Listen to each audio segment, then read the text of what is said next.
بسم الله الرحمن الرحيم، والصلاة والسلام على أشرف المرسلين نبينا محمد صلى الله عليه وسلم وعلى آله وصحبه أجمعين. معكم الطالب بشار بقرة، سنة ثانية دكتوراه، تخصص لغة عربية ودراسات قرآنية، متدخل ومشارك في الملتقى الوطني المعنون بالخطاب التعليمي عند جمعية العلماء المسلمين الجزائريين في ضوء اللسانيات المعاصرة.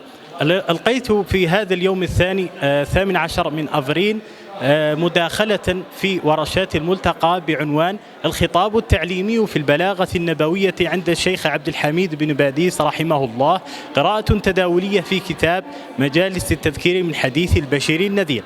وقد خرجت الدراسة بنتائج مهمة، أهمها الرجوع إلى طرق علمائنا الأفذاذ، وذلك من خلال شخصية رئيسة مؤسسة لجمعية العلماء المسلمين الجزائريين الذي استقى بيانه من المنبع الصافي وهو رسول الله صلى الله عليه وسلم، وبالرجوع أيضا للاستراتيجيات الإقناعية التي تحقق الخطاب التواصلي الاجتماعي الناجعة، كيف لا، وهو الذي خرج الجيل الذي فجر الثورة التحريرية المباركة وأعاد للبلاد حريتها واستقلالها.